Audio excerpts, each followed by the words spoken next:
fence in the bottom corners of that building, those circles are mirrored along the whole second floor next door of 225 West Wacker, its neighbor. The columns that flank the front doors and are in the corners of the building have 8 sides.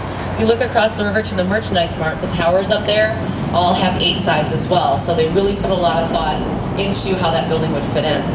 And for those of you who are Ferris Bueller's Day Off fans, that's where Ferris's dad worked. If you watch that movie really close, they flash that building when he's on the phone to his dad at the office. At 225 West Wacker, the neighbor next door is the middle child of the 3. It was done in 1987. It's a marriage of different styles, this building, because you can see it from a lot of different spots on the river because of the bends and curves. So it's got the shiny mirrored glass windows of the newer, more modern buildings that you'll see on the South Branch, but it's also got stone or masonry on the outside to remind you of the older buildings that you might see on the main branch, so that no matter which way you see it from, it blends in seamlessly with everything else. Now, I told you I'd tell you how the bridges work, so I'm not going to lie to you. Like I said, most of the bridges along the Chicago River are of the bascule trunnion variety. Bascule is a fancy French word for seesaw. Trunnion refers to a pin. So basically how this works is they're split down the middle. That creates 2 leaves. And so the part that you can't see that's stuck in the walls is a big circle, right?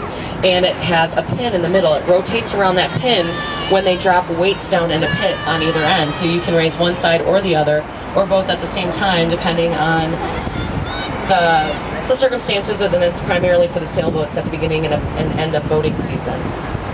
Now, this building on our right next, that looks like 2 buildings smooshed together, is called the Builder's Building because it was originally used to showcase and design building materials and design plans in the lobby levels, and then have room for offices for those in the construction trades up on the upper levels, sort of an homage to the building boom we had here in the 1920s. Now, next on the right, we've got the LaSalle Wacker building, because that's what it says across the front. You can't argue with that kind of logic. This was built between 1929 and 1930 and is very typical of offices in its day because in 1922, a city ordinance was put into effect stating that any office tower above a certain height had to provide a light well. Middle part of that building that looks like it's missing, that's a light well. And what it was designed to do was to allow more sunlight to get down to street level, because in the 20s, when we started building all these skyscrapers, people got paranoid and thought we were going to blot the sun right out of the sky. We'd all be walking around like a bunch of silly gooses during the daytime bumping into each other. So we instituted the use of light wells. Now, next on our right, the building with the shiny windows and the tall white Portuguese granite columns that rise all the way to 50 stories. At 77 West Wacker. It was built in 1992 by Ricardo Bofill. It's a good example of a neoclassical building because it's got that classic Greek architecture element to it with a modern twist. And so, if you look to the tippy top of it, it kind of looks like the Parthenon in Greece. Now, follow me and skip the brown building that says 55 across the front and go to the next one. The dark gray building with the silver thingies in the windows. Those are called mullions, by the way, the silver thingies. And the building is called the Leo Burnett Building. It's built in 1989 by Kevin Roche and John Dinkeloo. Leo Burnett is the largest advertising agency that we have in Chicago. They have created such memorable cartoon commercial characters as the Jolly Green Giant, Tony the Tiger, and those 3 lovable little scamps on your Rice Krispies box, Snap, Crackle, and Pop. All right, you guys are lucky because you're probably the only ride today that's going to get to see this. Up on the State Street Bridge, dead ahead of us, there is a man in a strikingly bright red suit with a yellow shirt. That is Chicago's very own suit guy. If you clap and yell, he'll spin around for you. You look very nice in red, Vincent. Very nice. I watch the ABC News in the morning, not for the weather, but to see what Vincent's wearing for the day. Very awesome. So after this bridge on our right, you're going to see a very ornate beige terracotta building. It's got 4 Tempietos in the corners and that dome or belvedere up on top. That's called the Jewelers Building. It was built in 1926 by Teelbar and Fugger.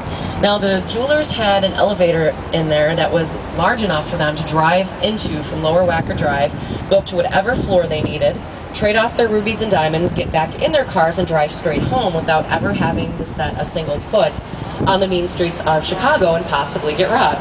So very good security measure that they added for them.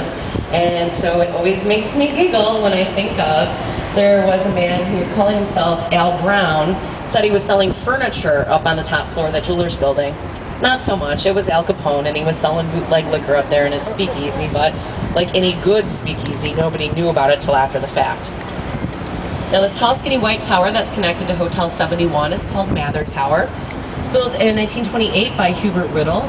It was supposed to have an identical twin built right next to it in 1929, but once again, the stock market crash happened, so that never came to fruition because they ran out of money.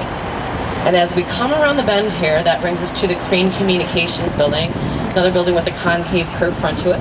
It's built in 1923 by Alfred Allshore. It's 22 stories tall and is made out of Indiana limestone.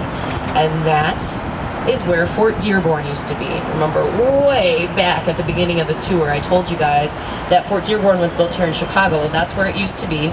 So if you go up to street level on Michigan Avenue, they have these plaques that are embedded in the sidewalk to show you the original outline of the fort. Funniest thing, about a year ago, they had local Chicagoans standing right in front of there on top of those plaques, basically asking people where Fort Dearborn used to be. Nobody could answer how much, so now you're a leg up on the locals here. Now, I told you that the Tribune Tower was the result of